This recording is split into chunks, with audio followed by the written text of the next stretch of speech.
Speaker sir, ముందుగా ప్రభుత్వం తీసుకొచ్చిన ఈ బిల్లుకు స్వాగతం పలుకుతున్నాం సార్, సమర్థిస్తున్నాము మా పార్టీ తరఫున కూడా.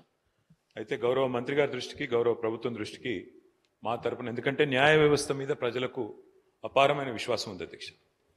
పెద్దలు చెప్పినట్టుగా మన రాజ్యాంగ నిర్మాత గౌరవనీయులు డాక్టర్ బాబాసాహెబ్ అంబేద్కర్ గారు చెప్పినట్టుగా 4 పిల్లర్స్ ఆఫ్ డెమోక్రసీలో న్యాయ వ్యవస్థ కూడా అత్యంత విశ్వసనీయత, అత్యంత బలమైన ఒక పునాది కూడా మన రాజ్యాంగ నిర్మాతలు రాజ్యాంగంలోనే వేయడం జరిగింది అధ్యక్ష. గౌరవ మంత్రి గారిని నేను కోరేది ఏమంటే అధ్యక్ష, ఇప్పుడు వారు చెప్పారు ఫర్ స్పీడీ ఎక్స్పెడిషియస్ జస్టిస్, దానికోసమే ఈ కార్యక్రమం, ఈ చట్టం తెస్తున్నాం, ఈ బిల్ తెస్తున్నాం అని చెప్పారు. చాలా సంతోషం. వారికి మంత్రి గారు నేను కోరేది ఒకటి, ఈ మధ్య కాలంలో మంత్రి గారు మనం గమనిస్తూ ఉన్నాం, మా సబితా ఇంద్రారెడ్డి గారు కూడా చాలా వివరంగా మాట్లాడారు. శాంతి భద్రతల విషయంలో ఎట్లా ఉంది పరిస్థితి అనేది కూడా చాలా వివరంగా చెప్పారు. దయచేసి ప్రభుత్వాన్ని నేను కోరేది, మనం అందరం కూడా, ఎందుకంటే సమిష్టిగా రాజకీయాల్లో ఏ రకమైన అభిప్రాయాలు ఉన్నప్పటికీ, ఏ రకమైన సిద్ధాంతాలు ఉన్నప్పటికీ, ఏ రకమైన విభేదాలు ఉన్నప్పటికీ, మనందరం కూడా కొన్ని విషయాల్లో మాత్రం సమిష్టిగా ఆలోచించాల్సిన అవసరం ఉంది. ఈ రాష్ట్రంలో ఈరోజు జరుగుతున్న అత్యాచారాలు కానీ, ఈ రాష్ట్రంలో ఈరోజు జరుగుతున్న సైబర్ క్రైమ్ కానీ, రాష్ట్రంలో మనం అందరం కూడా జ్యుడిషియస్గా ఆలోచించి ఫాస్ట్ ట్రాక్ కోర్టుల ఏర్పాటు, ముఖ్యంగా అత్యాచార కేసుల విషయంలో దయచేసి నేను ప్రభుత్వాన్ని కోరుతా ఉన్నా, అవసరమైతే ప్రతి జిల్లాలో స్పెషల్ కోర్ట్స్ ఏర్పాటు చేయండి. ఫాస్ట్ ట్రాక్ అంటే ఒక్కసారి ఇలాంటి నేరం జరిగినప్పుడు మళ్ళీ ఎవరు అలాంటి దుస్సాహసం చేయకుండా నిందితుడికి వెంటనే శిక్ష పడుతుంది, బాధితులకు న్యాయం వస్తుందనే విధంగా ప్రతి జిల్లాలో అవసరమైతే ప్రత్యేక ఫాస్ట్ ట్రాక్ కోర్టులు ఏర్పాటు చేయాలని ప్రభుత్వానికి మా విజ్ఞప్తి. అదే మాదిరిగా అధ్యక్ష, not just in the issue of sexual molestations etcetera, but also ఇతర సైబర్ క్రైమ్ విషయంలో కూడా, ఎందుకంటే ఇప్పుడు క్రైమ్ రూపం మారుతోంది. ఇదివరకు మనకు ఎన్నో సెక్షన్స్ ఉన్నాయి అధ్యక్ష పీనల్ కోడ్లో, అవన్నీ కూడా చాలా అవుట్డేటెడ్ అయిపోయినాయి, ఆబ్సలీట్ అయిపోయినాయి. అందుకే కొత్త చట్టాలు కూడా వస్తూ ఉన్నాయి.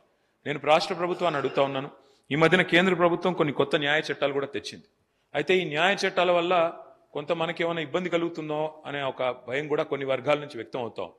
ముఖ్యంగా మన తెలంగాణ ఈ ప్రాంతంలో వామపక్ష ఉద్యమాలు, ప్రజా సంఘాలు చాలా విస్తృతంగా, చాలా క్రియాశీలంగా ఉండే రాష్ట్రం మన తెలంగాణ.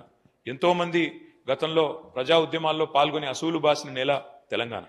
అట్లాంటి తెలంగాణలో మనం కొత్త చట్టాల వల్ల పోలీస్ రాజ్యంగా ఏమన్నా రాష్ట్రం మారుతుందా అనే ఒక అనుమానం కూడా కొన్ని ప్రజా సంఘాల్లో, పౌర సంఘాల్లో, వామపక్ష సంస్థల్లో, ఇతరుల్లో కూడా ఉంది. దయచేసి నేను మంత్రి గారిని కోరుతా ఉన్నాను, కర్ణాటక రాష్ట్రం ఎక్కడైతే కాంగ్రెస్ గవర్నమెంట్ ఉందో, పశ్చిమ బెంగాల్, తమిళనాడు, ఈ 3 రాష్ట్రాల్లో కూడా ఆ కేంద్రం తీసుకొచ్చిన చట్ట సవరణలను వారు కొంత మార్పులు చేర్పులు చేసి పోలీస్ రాజ్యంగా కాకుండా ప్రజలకు, పౌర సంఘాలకు, ప్రజాస్వామ్యంలో నిరసనలకు హక్కుండే విధంగా వారు కొన్ని చట్ట సవరణలు కూడా తీసుకొచ్చారు. నాకు తెలుసు ఈ బిల్లుతో డైరెక్ట్గా దానికి సంబంధం లేకపోవచ్చు, కానీ ప్రభుత్వాన్ని నేను కోరేది ఏమంటే ఈ చట్టాల విషయంలో కూడా మన రాష్ట్ర ప్రభుత్వం, మన రాష్ట్రంలో కూడా ఒక విధానపరమైన నిర్ణయం మీరు తీసుకోండి. తప్పకుండా మనం కూడా ఆలోచన చేయవలసిన అవసరం ఉంది. సిద్ధరామయ్య గారు ఇప్పటికే చాలా వివరంగా ఈ విషయంలో తన నిరసన చెప్పారు. తప్పకుండా మా కర్ణాటక రాష్ట్రంలో దీనికి సవరణలు కూడా తీసుకొస్తామని చెప్పారు. నేను మంత్రి గారిని స్పష్టంగా, నేను ఈ బిల్లుతో సంబంధం లేకపోయినా ఈ విషయంలో ప్రభుత్వం మన సభ్యులకు, రాష్ట్ర ప్రజలకు ఒక విశ్వాసం నింపే ప్రయత్నం చేయాలని కోరుతా ఉన్నాం. అత్యాచార బాధితులకు, అదేవిధంగా సైబర్ క్రైమ్లో ఇవాళ లక్షలు కోల్పోతున్న వాళ్లకు సత్వర న్యాయం లభించే విధంగా ఫాస్ట్ ట్రాక్ కోర్టులు ప్రతి జిల్లాలో ఏర్పాటు చేయాలి. వేగంగా అందులో కావాల్సిన నియామకాలు పూర్తి చేయాలి, ఏమన్నా గ్యాప్స్ ఉంటే భర్తీ చేయాలి. వేగంగా స్పీడీ ఎక్స్పెడిషియస్ జస్టిస్ జరగాలి. ఎందుకంటే పెద్దలు ఒక సామెత చెప్తారు అధ్యక్ష, justice delayed is justice denied. అంటే ఎంత ఆలస్యంగా న్యాయం దొరికితే అంత అన్యాయం జరిగినట్టే లెక్క అని. కాబట్టి justice delayed is justice denied అనే మాటను గుర్తు చేసుకుంటూ ఫాస్ట్ ట్రాక్ కోర్టులు ఏర్పాటు చేయాలి. కేంద్ర చట్టాల విషయంలో కూడా తప్పకుండా రాష్ట్ర ప్రభుత్వం కూడా తన వైఖరి తెలియజేయాలి. పోలీస్ రాష్ట్రంగా, పోలీస్ రాజ్యంగా తెలంగాణ మారకుండా. మళ్ళా మంత్రి గారు ఇవాళ ఐటీ మినిస్టర్గా కూడా వారే ఉన్నారు. మినిస్టర్ గారిని కూడా నేను ఒకటి కోరుతున్నాను, ఈ మధ్యన ఇంకొక బిల్లు తెస్తా ఉన్నారు. సోషల్ బ్రాడ్కాస్ట్ల మీద కూడా పాబంది పెడుతూ, సోషల్ మీడియా మీద కూడా పాబంది పెడుతూ ఒక బిల్లు తెస్తా ఉన్నారు. దయచేసి మంత్రి గారిని నేను కోరుతా ఉన్నాను, భావ వ్యక్తీకరణ స్వేచ్ఛను హరించే విధంగా ప్రజాస్వామ్య దేశంలో ఏది చేసినా అది తప్పవుతుంది. ఎందుకంటే అల్టిమేట్గా డిజిటల్ మీడియాలో కూడా పౌరులు తమ భావాలను స్వేచ్ఛగా, తమ వాక్ స్వాతంత్రాన్ని పూర్తి స్థాయిలో వినియోగించుకుంటూ వ్యక్తీకరించే అవకాశం ఉండాలి. దయచేసి అలాంటి ఏమన్నా వస్తే తప్పకుండా దాన్ని మనందరం కూడా కలిసికట్టుగా నిరోధించాలని చెప్పి కూడా కోరుతూ, మా పార్టీ తరఫున గౌరవ సభ్యులు చెప్పిన భావ స్వేచ్ఛకు సంబంధించి ఎవరికి ఇబ్బంది లేదు. ఉదాహరణకు మీ శాసనసభలో జరిగిన సంఘటన, దాని తదుపరి వీడియో వచ్చినటువంటి అంశం మీద మీ దృష్టికి తెస్తా ఉన్నా.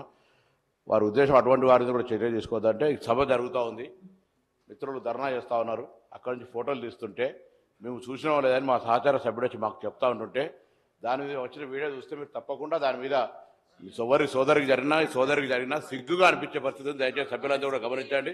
ఇటువంటి పరిస్థితి ఉంటే నేను కూడా చెప్పిన, మొన్న కూడా రవాణా శాఖ మంత్రిగా నిజంగా మహిళలు 70 కోట్ల మంది ప్రయాణం చేశారు. నేనేమంటున్నా, ప్రయాణం చేసే సందర్భంలో ఒకవేళ కొత్తలో వచ్చినప్పుడు అరే ఫ్రీ బస్ వచ్చింది కానీ వాళ్ళని ప్రయాణం చేసి ఉండొచ్చు.